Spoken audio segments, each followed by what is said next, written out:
E aí, galera do grupo, tudo bem com vocês? Gostaram da segunda aula? Tava meio complicada, né? Bom, o que a gente quis mostrar naquela segunda aula era um conceito geral do que são os orixás, certo? Como é que eles vêm para o Brasil, né? E por que a Umbanda ela assimila o culto aos orixás. E, ao final, a gente tentou trazer como é que a Umbanda vê os orixás. A visão da Umbanda vai diferenciar da visão do Candomblé e a própria visão da mitologia africana, certo? Uma coisa que é preciso ficar muito claro é que para a Umbanda, os orixás não são entidades personificadas, certo? Eles são considerados emanações ou derivações da energia divina que são identificadas normalmente na própria natureza, ok? Com a analogia do caminho da energia elétrica, a gente tentou demonstrar que, da mesma forma, a energia divina ela não pode chegar até nós na sua força primordial. Nós não suportaríamos a grande carga energética.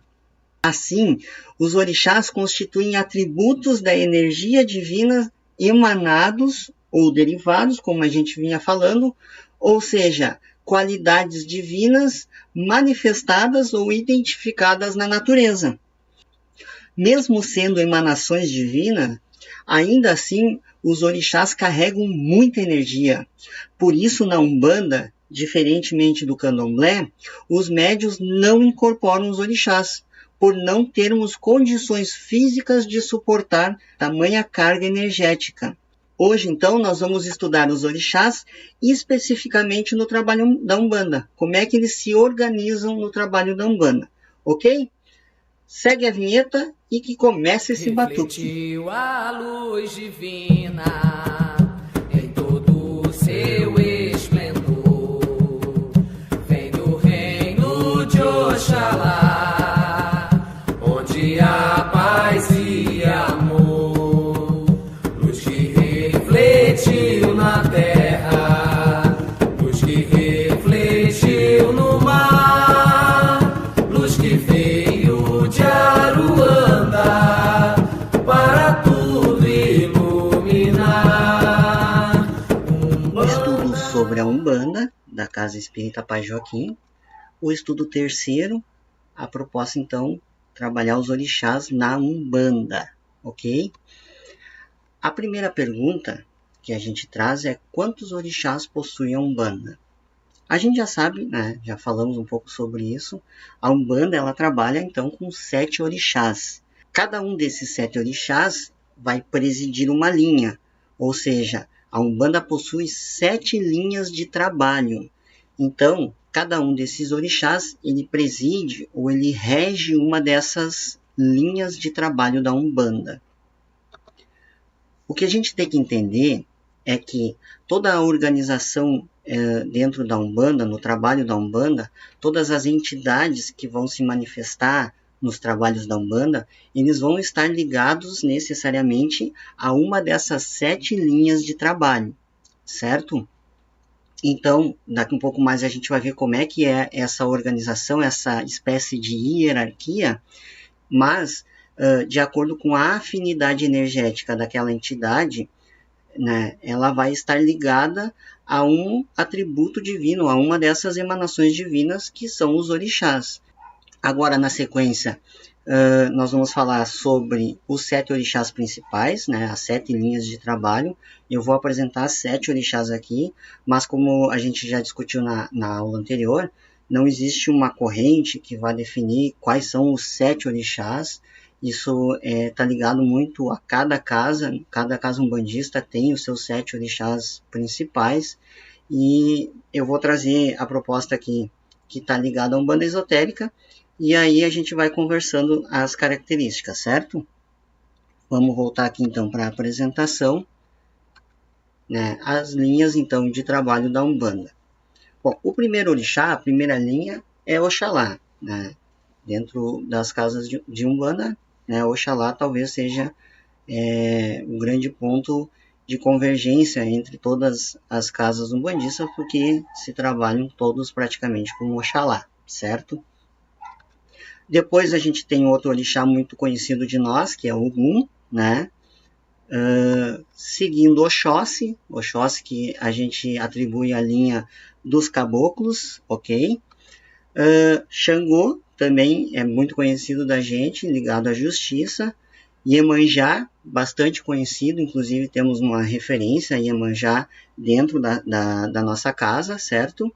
E, basicamente, esses 5 que eu já apresentei até agora são utilizados, né, na maioria das casas umbandistas. Os próximos 2 que nós vamos apresentar aqui não tem tanta convergência assim, certo? O pessoal daí discute ou utilizam outros orixás. Quais são esses outros 2? Iori, que é a linha das crianças, e Iorimá, que é a linha dos pretos velhos, certo? Bom, eu apresentei aqui, então, os 7 orixás, Oxalá, Ogum, Oxóssi, Xangô, Iemanjá, Iori e Iorimá, certo? Esses orixás foram apresentados aqui com as figuras que elas foram sincretizadas ou até com algumas figuras ali relacionadas à mitologia africana. Mas, como a gente estudou na aula anterior, a gente sabe que os orixás não são entidades personificadas, certo? Eles não têm essa necessidade de ter uma imagem personificada. Então eu vou mostrar para vocês como é que algumas casas umbandistas utilizam a imagem ou se utilizam para ter a representação desses orixás, principalmente nos altares, certo? Vamos voltar aqui à nossa apresentação. Então eu vou mostrar para vocês como é que são representados os orixás sem ter o sincretismo no caso. Bom, eles são representados através dos pontos, certo? Essas imagens que estão aparecendo aí são os pontos relacionados a cada um dos 7 orixás, na mesma sequência que apresentamos anteriormente. Lá no alto do triângulo, Oxalá, depois Ogum, Oxóssi, Xangô, Iemanjá, Iori e Iorimá. Essa é a representação utilizada quando você afasta a questão do sincretismo, a questão da personificação dos orixás. Porque orixá, na verdade, como a gente viu, é um atributo divino, né? É uma derivação da energia divina, são emanações divinas. Eles não têm uma forma humana, o orixá não tem uma forma humana. Então, tem se utilizado esses símbolos para representar os orixás, certo? Vamos continuar então a nossa apresentação e agora nós vamos falar um pouquinho de cada um desses 7 orixás, as suas principais características, ok? O primeiro, Oxalá, certo? Com o seu ponto representando. Na linha de Oxalá, nós vamos encontrar um grande agrupamento de entidades conhecidas por Nirmanakayas, comumente chamadas de linha do Oriente. Esse agrupamento é constituído por entidades orientais que voluntariamente atuam no mundo astral. Oxalá representa a sabedoria, representa a serenidade, a pureza do branco e o respeito. Você deve estar se perguntando o que são Nirmanakayas. Bom, esse é um conceito que a gente vai entrar ainda numa próxima aula, mas para vocês entenderem, Nirmanakayas são espíritos que já atingiram um grau de evolução que não tem mais necessidade de reencarnar na Terra. São espíritos que já podem ir para um mundo superior, seguir o seu processo evolutivo. No entanto, esses espíritos, por caridade, preferem ficar aqui na Terra auxiliando os seus irmãos, ou seja, nos auxiliando para que a gente também possa evoluir e acompanhá-los posteriormente, certo? Vamos voltar à apresentação e seguindo o próximo orixá, Ogum, certo? Ogum significa o fogo da salvação e da glória. Ogum é um orixá que tem correspondência com o plexo solar, o seu dia da semana é a terça-feira, a sua cor fluídica é o vermelho vivo, O seu metal é o ferro e ele atua principalmente no elemento fogo. O que nós temos que entender sobre Ogum é que, por ele atuar no elemento fogo, a gente tem que entender que esse elemento é um elemento que ajuda o homem a vencer a luta contra o frio e contra a escuridão, pois o fogo, da mesma maneira que ele aquece, ele também ilumina, certo? No sentido místico, o fogo da salvação ajuda o homem a vencer a batalha contra os princípios inferiores, ou seja, vencer a besta que existe no próprio homem. É aquela grande batalha que a gente fala em vencermos a nossa própria personalidade e os nossos próprios instintos bestiais contra o nosso eu superior, o nosso eu divino que existe dentro de cada um de nós. Então, Ogum é o orixá que nos ajuda, que nos dá energia a vencer essas batalhas. Por isso, Ogum muitas vezes está ligado à luta, à batalha, né, à guerra até mesmo. Então, é o orixá que nos ajuda, que nos traz energia para vencermos as nossas batalhas. Ok, pessoal? Vamos voltar então para a nossa apresentação. O próximo orixá é Oxóssi, aquele que a gente entende como a linha dos caboclos. Oxóssi significa esotericamente o caçador de almas. O orixá Oxóssi, ele vai atuar no chakra esplênico, ou no centro do basco, também conhecido, né?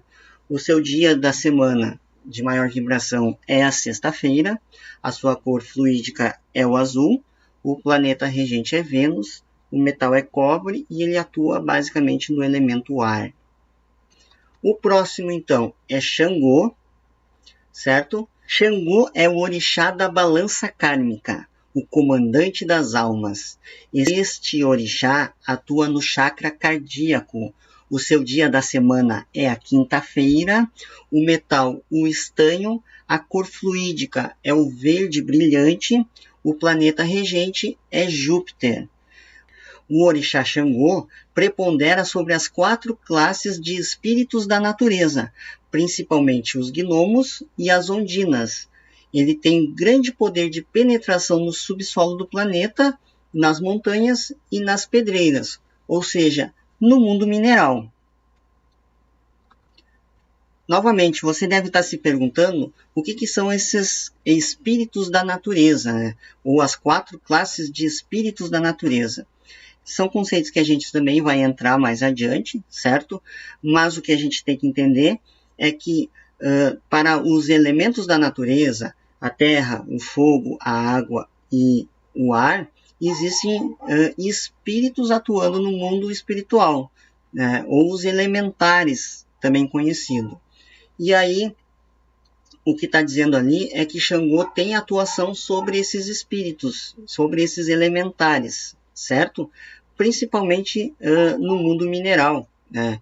Quando ele fala ali sobre os gnomos, são espíritos relacionados à terra, e quando ele fala sobre as ondinas, que são espíritos relacionados à água, certo?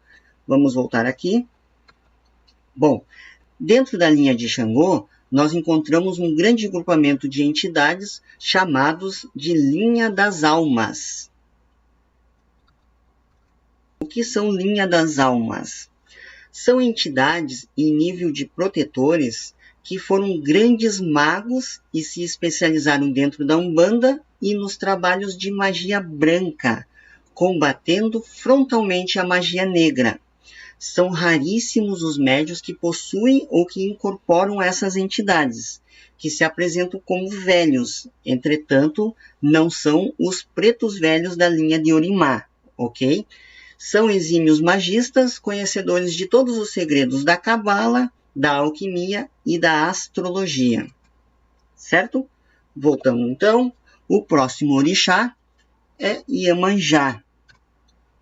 Iemanjá representa o eterno feminino da natureza, a mãe do mundo. É o orixá portador de vida. Sua maior afinidade está com todas as mães deste mundo. Por ser doadora de vida, Iemanjá está associada ao mar, e a água sempre foi um símbolo de maternidade. Este orixá, ele atua no chakra frontal, a sua cor fluídica é o amarelo pálido, o seu dia da semana é a segunda-feira e o seu metal é a prata. Seguindo então, nós temos o orixá Iori, é a linha das crianças, certo? De sua forma de grafia original Iori, derivam-se as palavras Yugi e Yogi.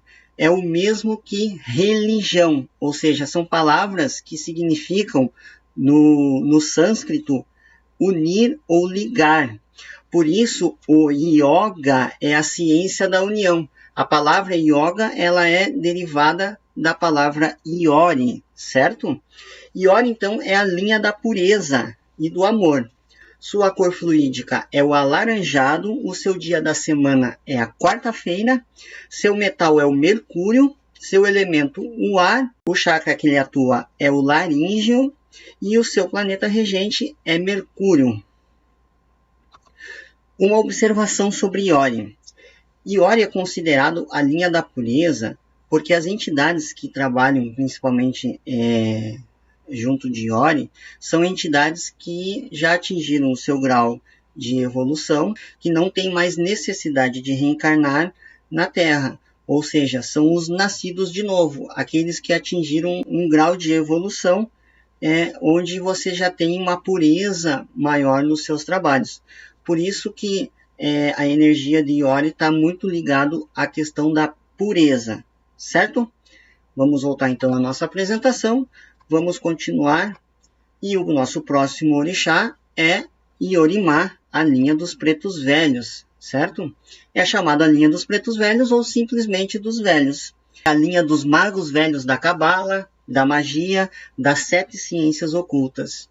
Seu planeta é Saturno, o dia da semana é sábado, o metal é chumbo, a sua cor fluídica é o violeta e o chakra correspondente é o da base da coluna, certo? Quem atua na linha de Iorimá manipula o elemento fogo, atuando também nos 5 sólidos perfeitos. Também encontramos nessa linha agrupamentos de linha das almas, aquilo que nós falamos lá na linha de Xangô. São pretos e pretas velhas em nível de protetor, que foram em encarnações passadas grandes magos e cabalistas. Certo, pessoal? Bom, essas foram então as principais características das 7 linhas de trabalho da Umbanda. Na nossa próximo slide de apresentação, eu vou passar aqui para vocês, tem uma tabela em que tem todas as principais informações sobre cada um dos orixás e por que a gente tem que entender e saber aonde que atua cada orixá e no chakra, por que tem um dia da semana para esse orixá, por que tem um metal, uma cor fluídica, enfim, por que tem essas informações, certo? O que a gente tem que entender aqui na Umbanda é que todo o trabalho da Umbanda ele vai ser pautado principalmente em energia, certo? E aí, quando a gente tem conhecimento aonde rege, aonde atua cada elemento, cada linha de trabalho, a gente tem condições de potencializar esse trabalho na Umbanda. Sempre entendendo que a energia, não que ela não vá trabalhar, o fato, por exemplo, de a gente atender só na segunda-feira, quer dizer que é só Iemanjá que vai estar atuando ali. Não, a gente tem a atuação de outras linhas de trabalho da Umbanda, a gente tem a atuação dos pretos velhos, a gente tem a atuação dos Exus, certo? Mas o que a gente tem que entender é que eu consigo potencializar a energia daquele orixá utilizando não só o dia da semana, utilizando o horário fluídico também, utilizando o ponto cardial, utilizando a cor fluídica, enfim, utilizando esses elementos de energia, potencializando o trabalho da linha de trabalho da Umbanda. Certo, pessoal? Por isso que a gente traz essas informações, e isso aí a gente vai passando depois, na sequência do estudo, a gente vai trazendo mais informações do que a gente pode estar utilizando no nosso trabalho para potencializar essas energias, ok? Agora nós vamos continuar a nossa apresentação, E aí, para a gente entender como é que esses orixás atuam na Umbanda, certo? Aquela hierarquia de trabalho dessas linhas na Umbanda, certo? Ok? Bom, cada orixá, ou seja, cada linha de trabalho, cada faixa de atuação ou cada vibração original vai agrupar dentro da sua linha de trabalho as entidades que têm uma afinidade energética com as características dessa linha, certo? Então, como é que é essa hierarquia? Nós temos Deus, o Olorum, como a gente falou na última aula, e aí de Deus você tem as emanações, as 7 primeiras, as 7 principais, os orixás, e as 7 linhas, então. Oxalá, Ogum, Oxóssi, Xangô, Iemanjá, Iori e Iorimá, certo? Assim, para cada um desses 7 orixás, vão derivar 7 chefes de legião, certo? Como é que vai ficar isso? Pegamos Oxalá, né, trouxemos para cá nesse slide, e então, para o Oxalá, você vai ter 7 chefes de legião. O que são chefes de legião? Chefes de legião também são chamados de orixás menores. São os auxiliares diretos dos orixás. Eles guardam suas características próprias, as suas vibrações fluídicas, as suas cores próprias, atuam nesse ou naquele elemento, presidem e ordenam certa classe de elementais e são ligados a um som ou uma nota musical mágica e a um determinado planeta. Aquelas características que a gente falou dos orixás, certo? Também vão ter os chefes de legião, logicamente que ligados, afinizados dentro da linha que eles vão estar atuando, certo? Os chefes de legião geralmente não se manifestam através da mecânica da incorporação ou da irradiação. Só se comunicam mesmo pela comunicação mente a mente, certo? Ou seja, são entidades espirituais muito evoluídas. Bom, aqui tem uma lista das 7 entidades que trabalham em grau de chefe de legião para as 7 linhas.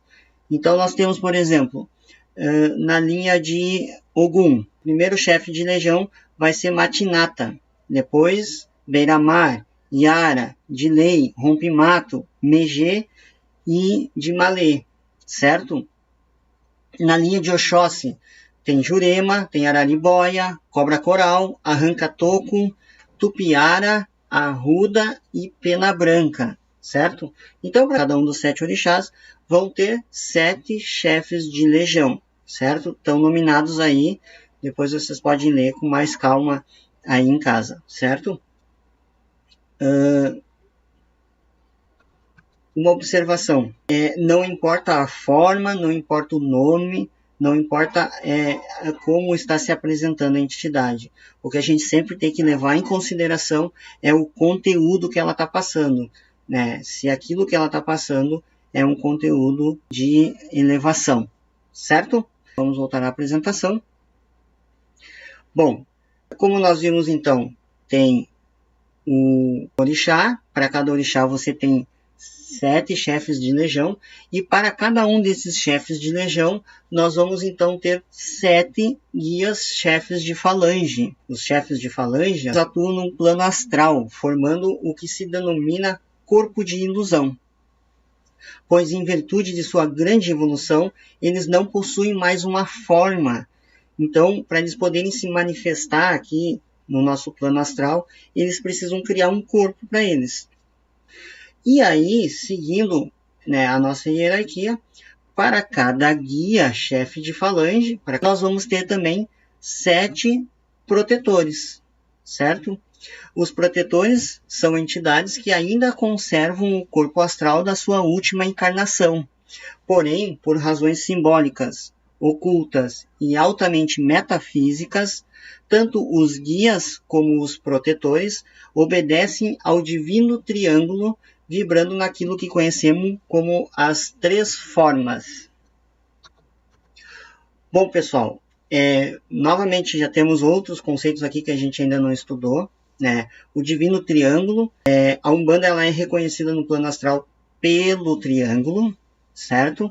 Vocês viram que quando eu montei os orixás, eu montei em cima de um triângulo, por causa disso, um dos motivos, certo? Mas o símbolo ele não está completo. Nas próximas aulas a gente vai falar sobre isso e vamos completar como é que é toda a simbologia da Umbanda, certo? O que são as 3 formas? Para a Umbanda, as 3 formas de manifestação são os caboclos, os pretos velhos e as crianças. Então, o que ele está dizendo ali? Ele está dizendo que mesmo os protetores mantendo o seu corpo fluídico, sendo o da última encarnação, eles vão se apresentar nos trabalhos da Umbanda dentro dessas 3 formas, ou como caboclo, ou como um preto velho, ou como uma criança, certo? Também, quando a gente estudar isso, a gente vai entender o porquê disso, mas era mais para explicar e entendermos o que eles estão dizendo ali, certo? Outra observação, os guias eles podem se apresentar com vários corpos de ilusão, certo? Foi o que a gente falou, eles já estão num nível mais elevado, então para eles se manifestarem no plano astral, eles precisam criar um corpo de ilusão. Eles criam e pode criar vários. Os protetores não. Os protetores eles têm apenas um único corpo, que eles conservam da última reencarnação, mas vão estar também ligados às 3 formas do preto velho, o caboclo e das crianças. O que a gente também tem que entender é que um corpo de ilusão é a forma plasmada pela entidade para se manifestar, ou seja, ele mesmo cria aquilo ali, certo? Por exemplo, uma entidade que se manifesta na Umbanda com o nome de Pai Benedito, por exemplo, ele pode se manifestar numa casa kardecista com o nome de Dr. Fulano de Tal lá, certo? E aí que entra sempre aquela questão que a gente bate aqui, e vamos falar de novo. O que importa para nós não é a forma, mas sim o conteúdo. Você tem a mesma entidade se manifestando em uma casa de Umbanda e em uma casa kardecista, mas ela assume um corpo fluídico numa e assume um outro corpo fluídico no outro. Mas o conteúdo que ela vai passar tem que ser um conteúdo de elevação, certo? Vamos voltar então aqui à apresentação, e aí eu vou mostrar para vocês um resumo de como que é essa hierarquia das entidades espirituais nos trabalhos da Umbanda. Bom, nós temos então lá no alto Deus, né, o Olorum, irradiando, emanando as suas energias. Então, próximo a Deus nós temos os orixás, são 7 orixás, certo? Aí para cada um desses 7 orixás nós vamos ter 7 chefes de legião, que dá um total de 49 chefes de legião. Para cada um desses 49 chefes de legião, nós vamos ter 7 guias chefes de falange, que vai dar o total de 343 guias chefes de falange. E aí, para cada um desses 343 guias chefes de falange, nós vamos ter 7 protetores, perfazendo aí um total de 2.401 protetores. Ou seja, todo esse conjunto de entidades que forma essa hierarquia de trabalho da Umbanda, certo? Lembrando que, basicamente, as entidades que a gente trabalha incorporando são os guias e os protetores, certo? Chefes de legião, né, raramente vai ter alguma manifestação mediúnica, e orixá nunca, ok? Tenho mais uma imagem que eu achei interessante, é uma imagem da internet que eu achei, que compila tudo isso aí que a gente estudou, toda essa forma hierárquica, mas ela traz sobre um outro aspecto, uma visão diferente, sem ser aquela visão cartesiana, né, que a gente mostrou ali, do triângulo em si, mas ele mostra as mesmas coisas, né? Você tem como um todo a energia original de Deus, as 3 formas de manifestação, o caboclo, o preto velho e a criança no centro, ao redor os 7 orixás, as 7 linhas, aí você vê a derivação de cada linha para os 7 orixás menores, ou os 7 chefes de legião, depois os 7 guias e aí os 7 protetores. Achei interessante essa imagem, por isso eu trago aí para a gente, para ter uma visão da organização das entidades na Umbanda. Ok, pessoal, essa então foi a nossa terceira aula. A gente falou um pouco mais sobre os orixás e como é que os orixás se manifestam na Umbanda, como é que se organiza o trabalho da Umbanda sob o ponto de vista espiritual. Nós vamos continuar falando, vocês viram que tem vários conceitos que a gente precisa passar, e se vocês tiverem alguma dúvida, se tiverem alguma colocação, né, me chamem. Se vocês quiserem usar a área de comentários aqui do próprio YouTube, pode utilizar, que é interessante, porque às vezes a dúvida de um pode ser a dúvida de outro, e aí ali vira um canal já de comunicação e de discussão. Certo, pessoal? Então, nós ficamos por aqui hoje. Desejo a todos um forte abraço, muita paz, muito amor e muita luz.